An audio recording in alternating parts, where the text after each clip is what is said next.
Hello and welcome to Anatomy of Us, a show dedicated to bringing real help to real couples. I'm your host, Melanie Studley. What's up, guys? My name is Seth Studley. I'm a licensed marriage and family therapist, and together we are high-performance marriage coaches. We are cutting through the bullcrap and creating a movement of happy, healthy, badass couples all over the world. Let's go!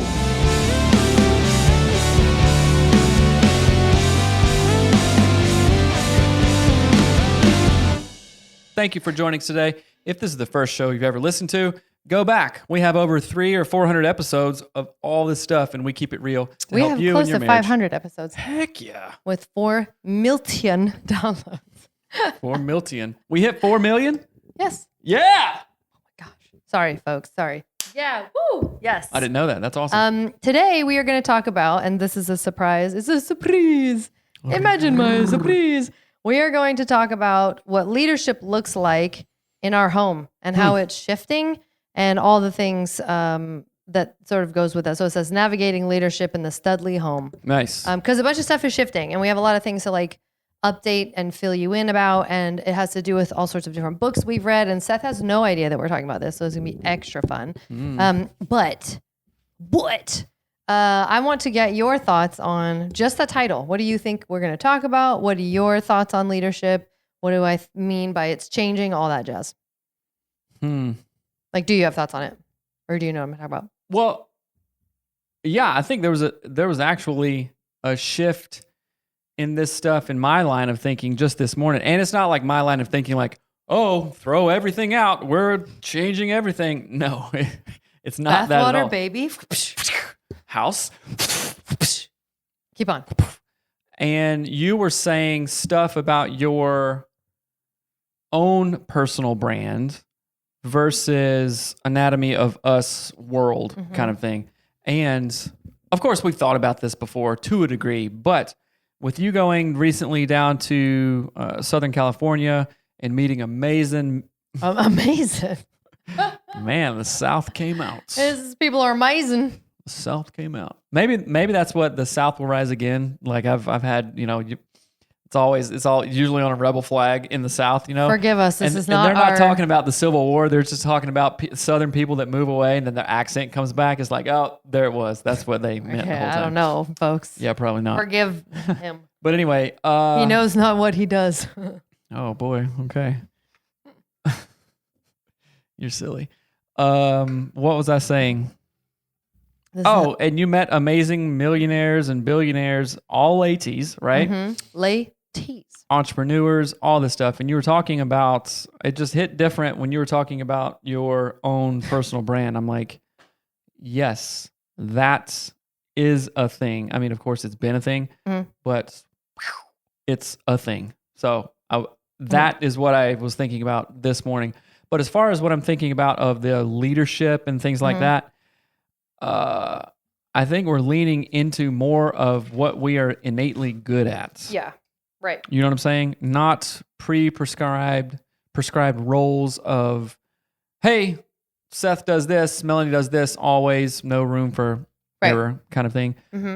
Actually leaning into what we are good at. Right? And just one, straight off the bat, you are better at getting stuff done. You know what I'm saying? Like, well, hold on, I take that back. I get a lot of stuff We've got done. very different skill sets. But different skill sets and really leaning into that and investing into it more to a different degree than we have even in our like 18 plus years of togetherness. Well, like systematizing our strengths is really what we're doing and what we're working on. And what's funny is I have to go back to, this all started with G.S. Youngblood's book, something about masculinity and relationship. Masculinity and relationship, that's what it's called, right?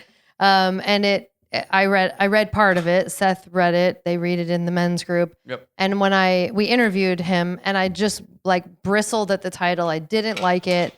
It was really funny. So many women were like, it's very polarizing. The book either is like massively helpful for people, or it's like, nah, I don't really like it. Like it's interesting how it does. But I will say, there is tons of really great stuff in it for men specifically. So read it. I am not saying don't read it. I do think there's an element of of like treating women a little bit weirdly that I'm not here for.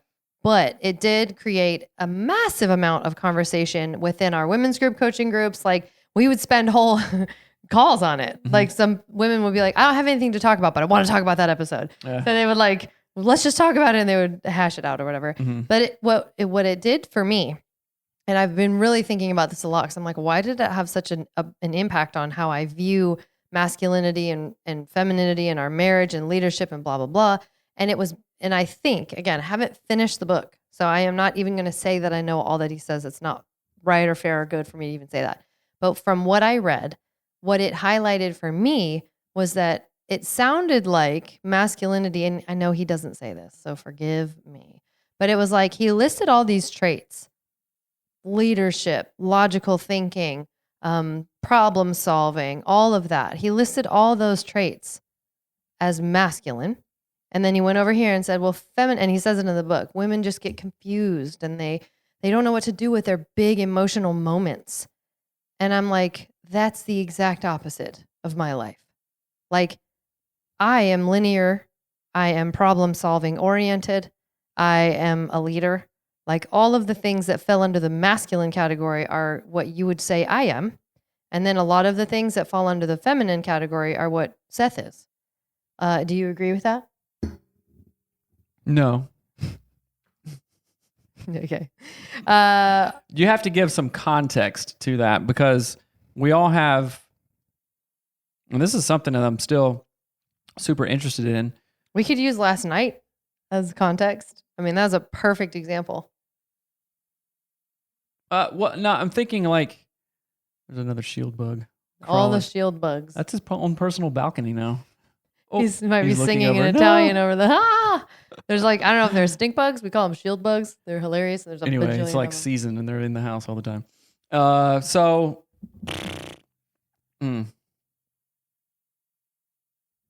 We're just gonna dead air it right now. Just not even talk. I'm interested in the biological piece that makes people masculine and makes people feminine, right? Sure, but that's not the same thing as that's not leadership. That's not what we're talking about. Mm-hmm. Right?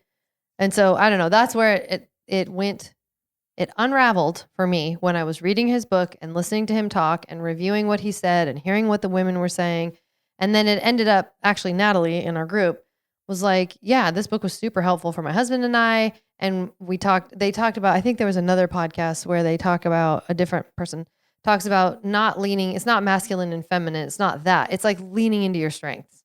Right. And we do not. So again, I was irritated because he kept saying that men are this, they're linear thinkers, they're problem solvers, they're the ones that stay stable in the emotional whatever.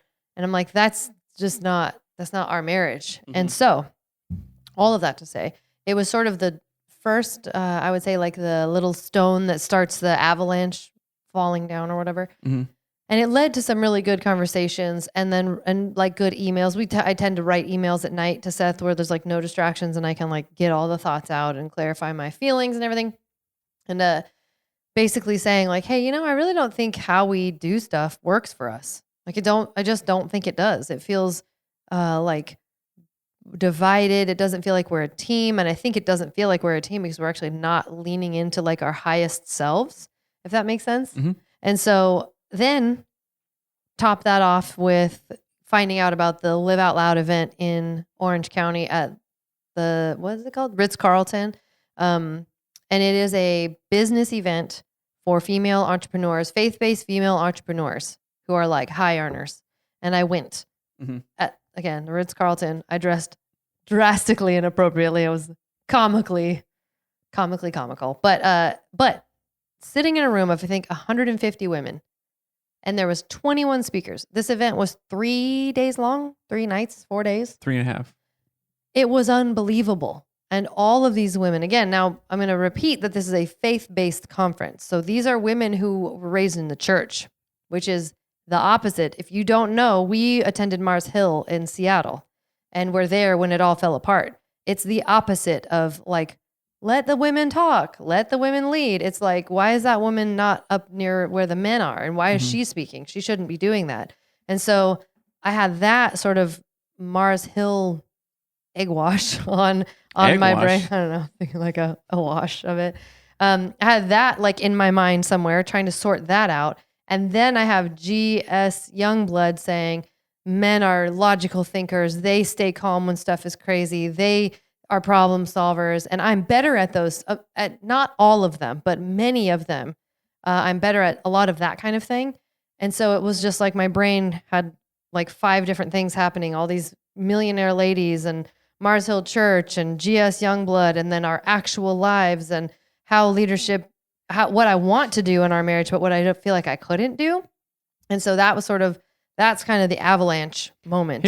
I just had an insight. When I think of masculine and feminine, as our friend Is the masculine and the feminine talks about, I think of the more very overt characteristics of a masculine man and a feminine woman. Like, again, I go back to nature, right? And then I go to like history and warriors. Every time you say that, I get what you're saying, but you don't know a female bear from a male bear. You have to go, wait, did it have horns? Is it a female? Okay, it's a female. It was a bull. I can tell. No, you can't. And that's what drives me crazy is that, and Okay, then guess fine. what?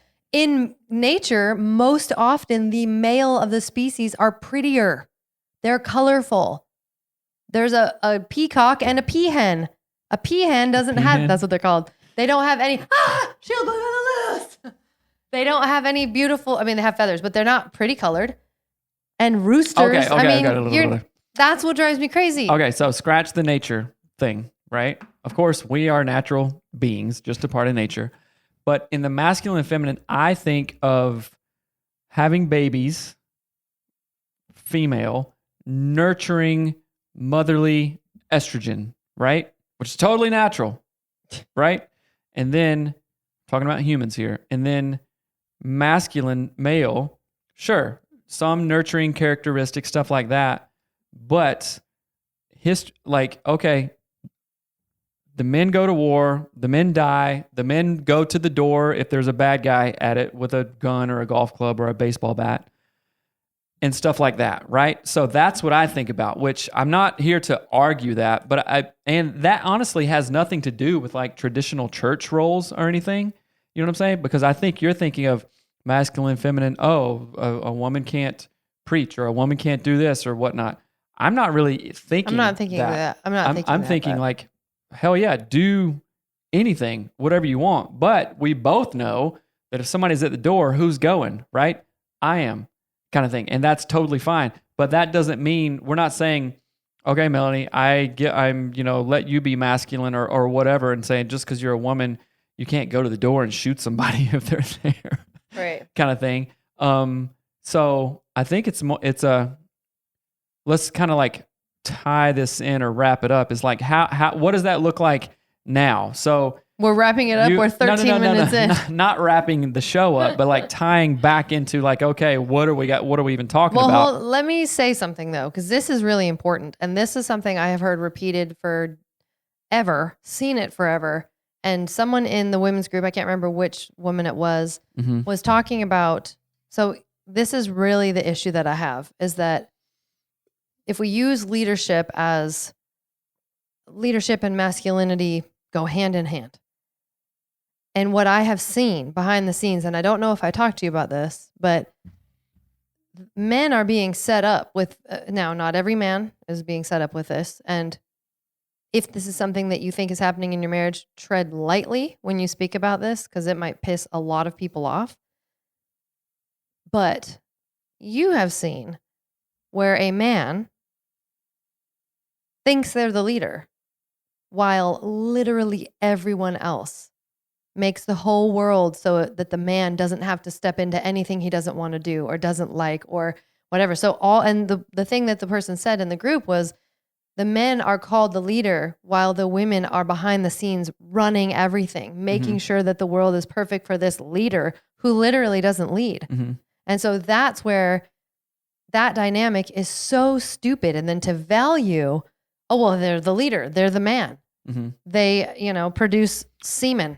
Somehow that matters. So that would be leading without merit. Right. And most men do that. Right. And that's what I'm trying to get Honestly, it's a cultural thing. It's like you're born into it kind of thing. You know what I'm saying? It's like, oh, just because I'm a guy, that means I'm a leader. Right. And a lot of the guys that I listen to are like, no, that's BS. Like, you have to earn this stuff. It's like a meritocracy, like a merit-based positioning kind of thing. I think we're all leaders, especially if you're a dad or a mom in a marriage with kids.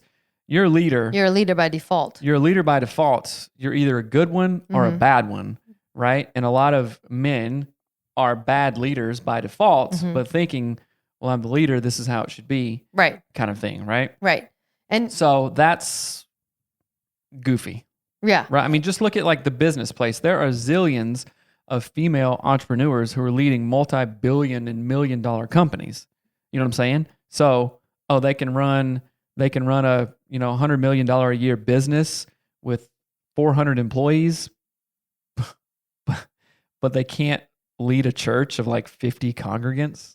That's silly. Right. Well, and again, the leadership, what did you say? Leadership without merit is what I am trying to get at, because even the evidence, now I'm not trying to throw you under the bus, but it's really important I think, for couples to be able to talk about this stuff openly. And if this conversation generates that conversation in your marriage and can begin your pathway of like more balanced co-leading or whatever in your marriage, then I'm here to do that. But in my mind, even the evidence of like, I would try to step in and be like, hey, this is maybe not the best choice. It was like you said we inherit it. Like you inherit it from your family of origin. Well, I'm the leader and the church tells me I am. So sure, you can have an opinion, but I'm still going to do what I want. Like that was a thing that doesn't happen now. But why I'm saying that is that I would try to bring you evidence that like, hey, maybe that isn't helpful. Like, hey, maybe we should talk about this together. Hey, maybe we should sit down and have a business meeting before we spend money on this thing or sell that thing or whatever it is. And that's where when people have this presupposed idea that they are in charge, that their opinion is higher, that they are the smarter one, the more logical one, the more whatever, if that's what they're holding on to, they're missing all the other stuff. They're missing all of the like, what does the evidence say? What is like, is there good evidence to support this claim or not? You know what I mean? And too often, especially in church settings, but just globally in the culture we're in, it's that unmerited leadership. What did you say? Leading without merit that I believe creates a lot of tension. And here's why. So if you say that you're going to lead something that you're actually not as good at as I am, or just naturally gifted or whatever, and vice versa, it causes conflict. So perfect example, completely so common, it's almost ridiculous at this point, how frequently the women in the group have said this, that their husbands are, get ready for it, drum roll please, much better cooks than they are. Almost all of them are like, I'm a terrible cook. I can bake, I can do these other things, I can make you a margarita, but I cannot cook. Why is that so funny? I'm not a chef, but I'm a mixologist. So, I mean, that's true. I'm not being silly. It was funny. That was a funny example. I mean, it is true. I can make you a Ramos gin fizz, but I can't make you a, chicken pot pie. I don't even know what that is. But that one thing alone. It's a savory poultry delight. That one idea of like, oh, well, women are supposed to cook and men, that's beneath them and they're masculine, and masculine men don't do that. And decisive masculine men certainly don't do that. And you're just like setting up your relationship for the most amount of tension and terrible meals and upset feelings and disappointment ever. Because for a long time, there's another shield bug. It was coming right at us. Sorry. For the longest time, you wanted me to cook like all the time. And I was terrible at it. And it was I think that falls under that category of like, we're not examining these things because they fall under this heading of masculine and feminine and like what women are supposed to do and what men are supposed to do. Well, that even masculine and feminine, not in the scenario, we go to what we know kind of thing, So if my mom cooked all the time and dad was just out working all the time, that's what I know. Right. So it's normalized for me. Right. Right. And that was the case in your family too. So are we surprised that we kind of walked into that paradigm? No. Yeah. But then we figured out, wait a minute, I'm better at this than she is, or I'm better at this than he is. Why don't I do it? Right. Oh, it doesn't look, I mean, hello. That's what our whole podcast is about. It's growth mindset, unlearning what you grew up with, unlearning what your family of origin gave to you, taking the things, we have this conversation all the time, taking the good things from your family of origin, taking the good things of my family of origin. It's the Millennian approach to positive family ego mass. Yes, it is. And incorporating those and perpetuating those and not perpetuating the things we the don't stuff want. we don't want, right? So obviously, what is it? Simple. What is the saying? So, I don't know. Something like simple is the hardest thing, but then it's also the best and easiest thing. Simple is hard, but it's easy. Slow is fast and fast is slow. That's what I was thinking is actually that quote. Something like that. But well, and so I do. Yes, I agree. And I want to talk about like, what does it mean for us now? So well, actually, I would like to know what you see as the sort of like perceived shifts in what leadership looks like in our home and over the last like 2 weeks even. Or what has changed? Dead air. Dead air again. Okay. What? That was a cricket noise for all of you who wondered what that split-second squeak noise was. We need new patches. I tell you, I got to download some. So say that question again. What do you believe has changed in the last 2 weeks of me reading that book, going down to California, meeting with those women, having these conversations? What is your like, oh yeah, this is definitely different. You really want to know what I think has changed? Of course you do. You asked me the question. Glad we're on the same page. I think that you have stepped into a different paradigm for yourself. I think you are more empowered and you actually believe that you are capable of things. Now, you believe that before, but being around these other like genuine kick-ass ladies who are millionaires and some of them were actual billionaires, correct? Flying their private jets. Literally jets. From Florida to California. That was, and because like all the ladies for some reason cosmically flocked to you and said, you are not all the ladies. The stuff, you know? Yes. What are you doing? I'm trying to find something really funny. Keep talking. I think that although they're kind of, we primed the pump in our own home even before you went down there, I think that the conversations that we had when you were down there and since you've been here back, that you believe in yourself differently, I think. And that changes some stuff. I think that you have leveled up your own perception. Okay. I don't know if you talked about it this on a Anatomy of Sex Patreon episode, which patreon.com/Anatomy of Us. If you want more episodes on sex, you were talking about how you used to be super afraid of flying and stuff like that. And I can think of one flight that you took alone when we were engaged, when you came out to see us, when we had a show in Denver, when I was in the band, when I was a signed record label rock and roll band anyway. And you flew out by yourself and you flew somewhere, then you flew down to California this time. Have you ever flown by yourself other than that since we've been married? I don't think so. Denver. Did you say that one? Oh. Denver. I've only flown three times. Yeah. 3 times in 18 years, right? And I've flown a million and a quadrillion times, right? And even just you like, oh, I fly and I put you in first class, what I'm super proud of. Gooching you up. I don't know, man. You said it. Don't even. You know what a gooch is? No. Is that like a racist term? What is that? No, it's not. So what? Just don't even say it. I don't know what it is and I don't want to know. It's a funny thing. Anyway, I think you. It's kind of like even when we went to Las Vegas a couple weeks ago and we're listening to the $1 Million a Month panel, we were like, wait, wait. This is a thing. Right. What? And then you just kind of level up, right? And with the incorporation and actual doing the things in the Power Couple Planner that you created, thank you very much. It's awesome. It's coming soon. Power Couple Planner. Like, there's no thought about like, okay, planned sex, right? Planned intimacy, planned, hey, let's do this fun thing, planned this. There's no thought about it. It's all in the thing because we know that every single thing in the planner will tier up to a healthier relationship, right? So there's no like, oh, I don't want to, or this, or you didn't do foreplay, or like, we don't plan it, or anything. It's like, oh, we planned it, let's do it kind of thing. So that is how I think that you have personally leveled up in that. And like it's like you are synthesizing things differently.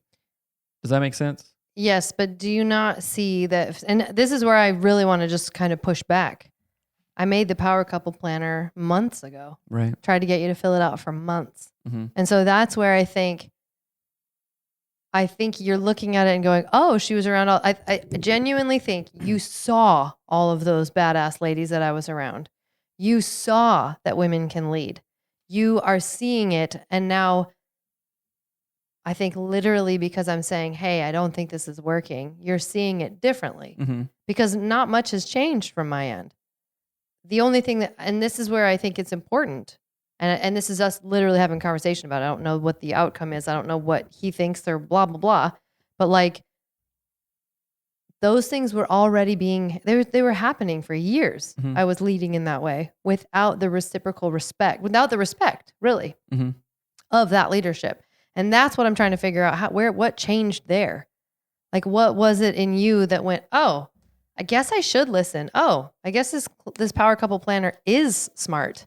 Like, oh, I guess she's not just whatever you thought I was in the past. Because you've had a huge shift in how you see me. Right.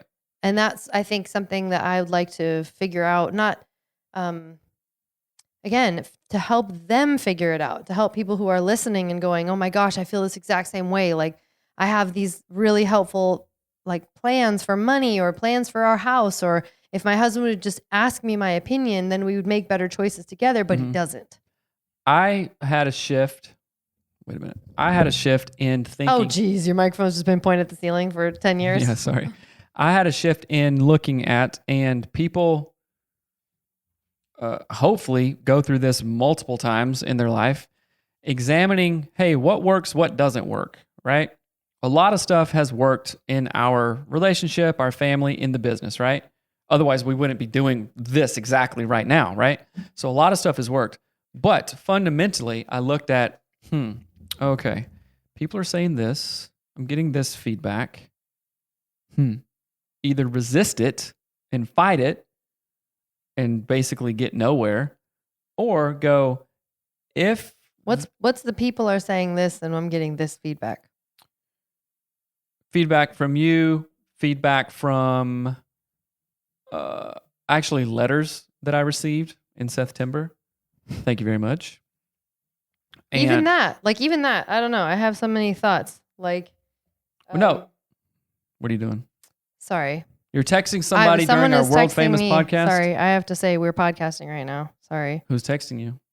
The lady with the chair. Oh. What was I saying? Oh, and plus I have a mastermind in like 2 seconds.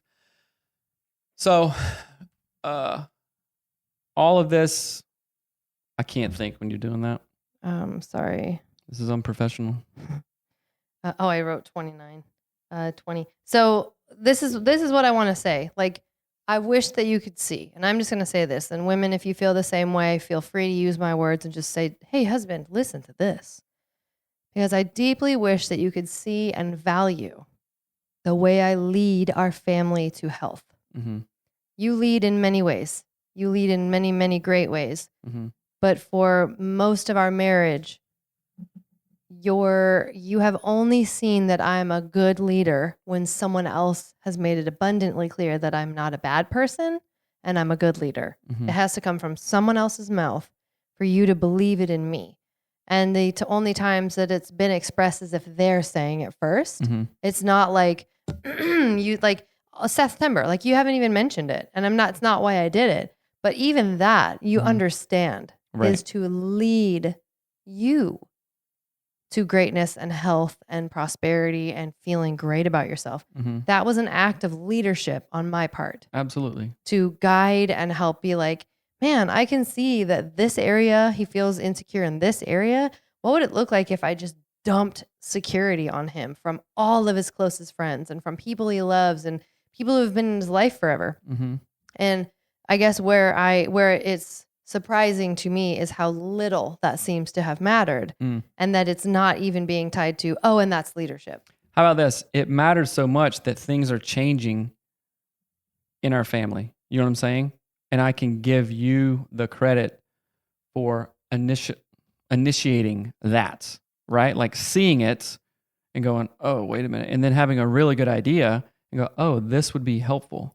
You know, it's like, you're really good at problem solving. You're really good. I mean, even your necklace, you don't have it on, it's a healer, right? So you leaned into that role, and I mean, it's phenomenal. You know what I'm saying? And I really, really appreciate it very, very much.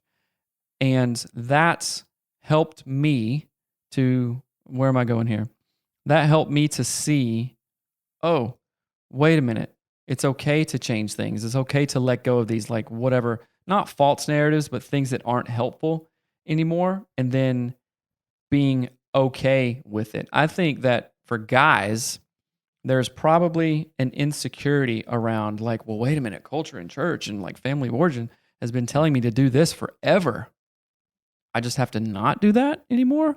That feels so emasculating and wrong even. And what if it doesn't work out? So I better like keep on doing whatever. But through the conversations, not anything that came from the letters, but through the conversations that you and I have had, and books and stuff. And mind you, all this works because we are like growth mindset to the max. You know what I'm saying? And we're surrounded by community that we've created and is intentionally all growth mindset. Right. We're in masterminds. We run masterminds. We do coaching. I'm not in the frame of this shot. Forgive me. I'm sleeping out in the corner. Sorry. So me saying that is like, okay, we can have it's like this. It's like, I don't know why this came up to me. It's like, okay, like a great brain surgeon or something.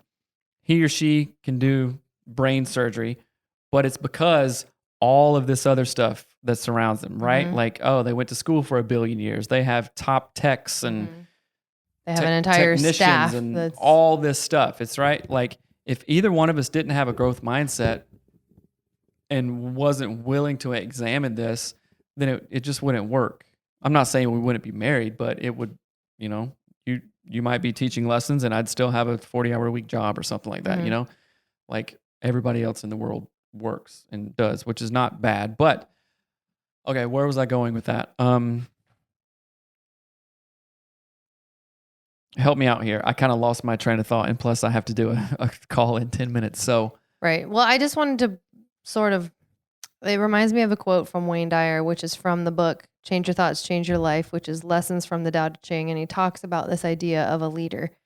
And he says, and I can't remember, I'm not going to say it verbatim, but he was like, a great leader makes leading look effortless, so much so that the people who follow say, we didn't even need a leader at all. We did it ourselves.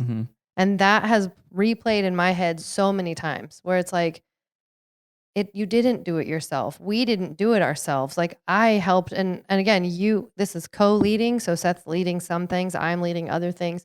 But I really want to highlight that because I think so many people and in unexamined families or with unexamined family of origin are actually this little coven of women, this little cohort of women are actually leading, but the man is getting the accolades for leading or the treatment for leading or the whatever. Like he's set apart, but he's not doing anything.